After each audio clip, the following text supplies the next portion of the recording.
मैं अपने दर्शकों को बताना चाहूँगा, जो दर्शक नहीं भी उनको भी बताना चाहूँगा कि इस वक्त हमारी टीम कटरा में पहुँची। कुछ ऐसी जो जगह थी, कुछ ऐसे काम थे जो हुए थे नरेगा को लेकर के, वो भी रिपोर्ट हमने दिखाई। फर्स्ट रिपोर्ट हुई, ये सेकंड रिपोर्ट हम लोग के दूसरी जगह में हमने एक टूर किया, जो कि टूर के दौरान जो हम लोगों को वहाँ मिला वो जो खसरा नंबर 620 और 3 कनाल 16 मरले एक जगह थी वहाँ पे, वो सकेतरियाँ का जगह का नाम है, पंचायत अलरी में पड़ता है। वहाँ पे हमारे साथ एनसी की जो टीम थी वो भी हमारे साथ विजिट किया, उन्होंने उस एरिया को देखा। और वहाँ पे जो जगह सरकारी जगह थी, वहाँ पे उस तालाब था, वहाँ पे नामो निशान नहीं दिख रहा। वहाँ एक आप रिपोर्ट को साथ साथ भी देखेंगे कि वहाँ पे एक गाँव सा का एक शहर सा बस रखा है, लेकिन जो 3 कनाल 16 मरले जगह का वहाँ कोई अता पता नहीं है। चलिए हम लोग ये क्या कारण है, इसकी क्या मुद्दा हो सकता है, हम तारिक भट्ट सर से, तारिक भट्ट सर आपका सबसे पहले तो हार्दिक स्वागत है हमारे पहाड़ी एक्सप्रेस न्यूज़ में। सर आपकी टीम वहाँ गई थी और हम भी साथ में थे। चलो वहाँ हमने रिपोर्टिंग नहीं किया, लेकिन साथ साथ हमने सारी रिपोर्टिंग कवरेज कर लिया था। वहाँ आपने क्या देखा और क्या जानकारी मिली आपको? शुक्रिया भूरी सिंह जी।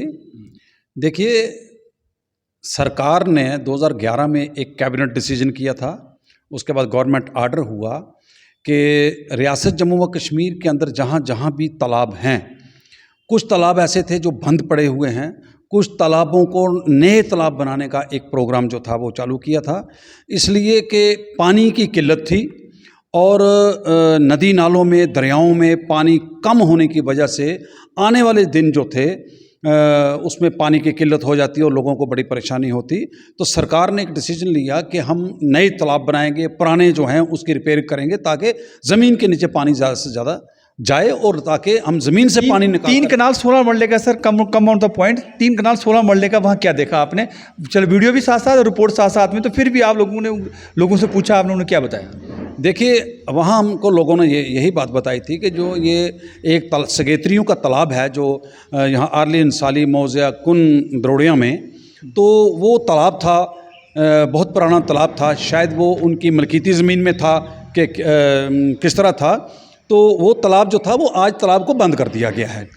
और हमारी ये कोशिश है कि डिस्ट्रिक्ट रियासी के अंदर जहाँ जहाँ भी तालाब हैं, चाहे वो माड़ी में हो, अगार में हो, बिड्डा में हो, कटरा में हो या कुंद्रोड़िया में हो या कहीं भी ज़िला रियासी के अंदर कहीं भी जो तालाब बंद, हमें सुना था हमारे सोर्स के मुताबिक कि वहाँ पे शायद डीसी साहब ने उसको एक्शन शुरू कर दिया है। क्या है सच रिपोर्ट, क्या आपके पास कोई इन्फॉर्मेशन है? जी हाँ, मेरे पास ये इन्फॉर्मेशन है कि एक दिन मैं यहाँ तहसीलदार साहब कटरा के पास बैठा हुआ था, तो वहाँ उन्होंने बताया था मेरे को कि वहाँ डीसी साहब ने कोई रिपोर्ट मांगी है सकेत्रियों के तालाब की कि वो तालाब बंद कर दिया गया है। उसके लिए नायब तहसीलदार और पटवारी जो है वहाँ पर गया हुआ है।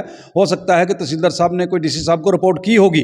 तो हम ये चाहते हैं कि जहाँ जहाँ भी तालाब हैं, चाहे वो किसी का बड़ा असर सूख वाला आदमी या कोई सरमायादार क्यों ना हो, तो वो तालाब जो हैं वो खाली होने चाहिए और जो बंद पड़े हैं उनको दोबारा तालाब की शक्ल में लाना चाहिए, ताकि यही तालाब थे जब पानी पाइपों में नहीं आता था, इसी तालाब से लोग भी पानी पीते थे, माल मवेशी भी पानी पीता है। तो ये तालाब बंद करना जो है ये गैर कानूनी है। तो लोगों ने तो ये वो बना लिया है, एक बिजनेस बना लिया है कि इस किस्म के जहाँ कोई जगह है उसको भर दिया जाए और फिर उसके पैसे उसको बेच दिया जाए, जहाँ वहाँ पर बिल्डिंगें बनाई जाएँ, वो पैसे बिल्डिंगें तो चलो आपने देख लिया, लोगों ने वहाँ पे बोलने के लिए आपने कहा था कि चलो हम यहाँ रिपोर्टिंग करते हैं, लेकिन पब्लिक ने क्या बोला वहाँ पे? देखिए, पब्लिक ने तो यही कहा, वो डरे हुए सहमे हुए हैं, बिल्कुल डरे हुए सहमे हुए थे कि वो यहाँ हम कुछ नहीं कह सकते, लेकिन यहाँ पर तालाब था। आज वहाँ पर वो मौके पर तालाब नहीं है। तो हमारी एडमिनिस्ट्रेशन से, गवर्नमेंट से यही गुजारिश है कि अगर वो तालाब था, अगर वो रेवेन्यू रिकॉर्ड में तालाब है तो उसको खाली किया जाए, उसको फिर से तालाब की शक्ल में बदल दिया जाए ताकि वहाँ पर मवेशी पानी पिए। और कटरा के अंदर तो वैसे भी मुझे लगता है कि 1000 या 2000 3000 यहाँ कचरे हैं, उनको पानी पीने के लिए यहाँ कोई इंतज़ाम नहीं है। तो यहाँ लोगों को टैंकर से पानी लाना पड़ता है अपने होटलों में। वहाँ पे आप एक मंदिर भी देखा था, शायद साथ साथ भी रिपोर्ट दिखाएंगे हम। वहाँ मंदिर भी देखा आप लोगों ने, वो वहाँ मंदिर बोलते हैं कि 4 साल से वहाँ है नहीं। वहाँ श्राइन बोर्ड का क्या सर, 1986 में श्राइन बोर्ड की कुछ जानकारी है आपके पास? देखिए, जब ये जब श्राइन बोर्ड बना था तो? जब ये श्राइन बोर्ड बना था उस वक्त श्राइन बोर्ड की तरफ से एक डिसीजन लिया गया था कि जहाँ जहाँ भी मंदिर होंगे उनकी रिपेयरिंग या उनको बनाना वो श्राइन बोर्ड का काम होगा। लेकिन श्राइन बोर्ड जो है, मैं ये समझता हूँ कि ये एक ऐसी एजेंसी बन चुकी है जिसका यहाँ की पब्लिक को कोई फ़ायदा नहीं है। ये तो एक दुकानदारी बन चुकी है। श्राइन बोर्ड दुकानदारी में बदल गया है। वो अपनी कमाई का जरिया बनाते हैं, अपनी कमाई को बढ़ाने के लिए उन्होंने एक एग्रीमेंट पुनः सुना था हमने कि एग्रीमेंट किया था, श्राइन बोर्ड एग्रीमेंट किया था कि ये जितना भी डोनेशन आएगा, पैसा जो आएगा लोकल डेवलपमेंट के लेगा, मंदिरों और मंदिरों को लगाया जाएगा। लेकिन ये वहाँ आपने मंदिर देखा तो क्या कंडीशन है सर? 4 साल से वो मंदिर देखा, पेड़ उग रहे थे, देखा था सर आप? देखिए, वहाँ जो हमने मंदिर देखा है वो मंदिर में मुझे लगता है कि वो 6 महीने के अंदर एक आलीशान मंदिर वो बन सकता था। अगर 4 साल से वो मंदिर नहीं बन पाया है तो श्राइन बोर्ड को चाहिए कि वहाँ पर वो पैसा खर्च करे। मंदिर जो होता है भगवान का घर होता है जिसमें लोग इबादत करते हैं, चाहे मंदिर हो या मस्जिद हो। लेकिन हिंदू धर्म के मुताबिक जो मंदिर होता है उसमें हिंदू धर्म के लोग अपनी आस्था के मुताबिक वहाँ पर पूजा करते हैं। तो वो श्राइन बोर्ड हो या अगर लोग भी बना रहे हो तो उसको जल्दी करना चाहिए। मैं तो ये समझता हूँ कि श्राइन बोर्ड का फर्ज बनता है कि कटरा के हर मंदिर में वो श्राइन बोर्ड का पैसा लगाएं, उसको डेवलप करें और उनको खूबसूरत से खूबसूरत। श्राइन बोर्ड को कोई बोलेगा, जनता बोलेगी, जहाँ जनता डिमांड करेगी, जहाँ एडमिनिस्ट्रेशन कोई बोलेगी कि करेंगे, ये श्राइन बोर्ड कैसे करेगा सर? जनता बोलेगी या लीडर या अपोजिशन बोलेंगे सर? देखिए, बात यह है कि जनता भी बोलती है, अपोजिशन वाले भी बोलते हैं, लेकिन बदकिस्मती ये है कि श्राइन बोर्ड एक ऐसा अदारा बन चुका है कि आए दिन कटरा के अंदर श्राइन बोर्ड के खिलाफ जुलूस भी निकलते हैं, मजारे भी होते हैं, उनके कान में जूं नहीं रेंगती है। ये पता नहीं क्या बात, कारण क्या है सर? वीआईपी ट्रीटमेंट के क्या कारण है? बिल्कुल कारण ये है कि श्राइन बोर्ड जो है वो उसके पीछे बड़े बड़े सरमायादार, देश के बड़े बड़े लीडर जो हैं वो श्राइन बोर्ड के पीछे खड़े हुए हैं। श्राइन बोर्ड का तो यहाँ की गरीब जनता को कोई फायदा है ही नहीं, ये इन्होंने कमाई का जरिया बनाया हुआ है।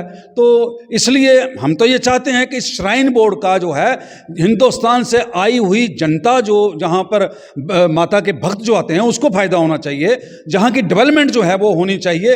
हाँ, श्राइन बोर्ड वाले एक काम करते हैं। श्राइन बोर्ड का एक सर मैं रोकूंगा, श्राइन बोर्ड का एक जो यूनिवर्सिटी बना हुआ है उसका फायदा नहीं मिल रहा है, जनता का कहना है।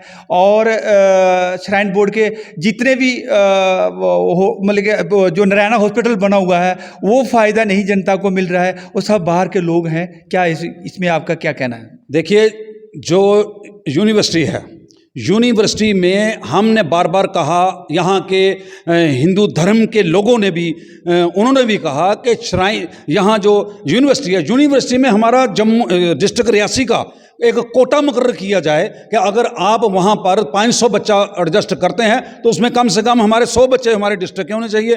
लेकिन वो वहाँ पर है नहीं, वहाँ पर वो तो उनकी दुकानदारी है। और जहाँ पर नारायणा हॉस्पिटल है, भाई ये चड़तल का पैसा वहाँ पर लगा हुआ है, उसका फायदा लोगों को होना चाहिए। वो भी ठेके दे रखा सर। हाँ, ये तो मैं कह रहा हूँ ना, उसका फायदा लोगों को होना चाहिए। तो फिर अगर इन्होंने वहाँ पर जो पैसे लेकर के इलाज होता है तो पैसे लेकर अगर इलाज करवाना है, गरीब आदमी बात तो श्राइन बोर्ड की तरफ से अस्पताल बनाने की जरूरत क्या थी? फिर तो देश के अंदर और जम्मू के अंदर हर जगह अस्पताल बने हुए, वहां पर जाकर इलाज करवाते। ये इसका मतलब ये है कि ये दुकानदारी चलाने के लिए ये बना हुआ है। वहां पर पैसे वाले लोग या वीआईपी जो बड़े बड़े कमिश्नर, सेक्रेटरी, डीसी या बड़े डायरेक्टर जो बड़े बड़े लोग जो हैं, आईपीएस, आईएएस, ये उनके लिए हॉस्पिटल बना हुआ है। ये आम जनता के लिए श्राइन इसका नारायणा हॉस्पिटल जो है ये आम जनता के गरीबों का अस्पताल नहीं है। ये बड़े वीआईपी, सरमायादार, अरबपति, करोड़पति लोगों का ही इलाज वहाँ पर होता है। धन्यवाद। ये थे हमारे भट्ट साहब, तारिक भट्ट सर। बहुत अच्छा इन्होंने हमारे सवालों का जवाब दिया। लेकिन मैं ये कहना चाहूँगा, ये श्राइन बोर्ड के ऊपर कोई भी लोकल कभी भी बातचीत नहीं करता है। लेकिन हम भट्ट साहब का धन्यवाद करेंगे, पब्लिक को भी धन्यवाद करना चाहिए कि कम से कम कोई एक तो आया आगे, क्योंकि श्राइन बोर्ड की बहुत सारी पब्लिक की रिपोर्ट थी। लेकिन हमें जब लोग पब्लिक रिपोर्ट करता है तो हमें रात को नींद नहीं आता है कि देखिएगा कि यहाँ पे श्राइन बोर्ड में किस तरह से बिजनेस चल रहा है। अब देख लीजिएगा, 5 अगर हमारा कोई लोकल डिस्ट्रिक्ट का भी अगर कोई चाहेगा कि हम सवेरे आरती में बैठना चाहिए तो शायद हमें भी 2000 रुपये देना पड़ेगा।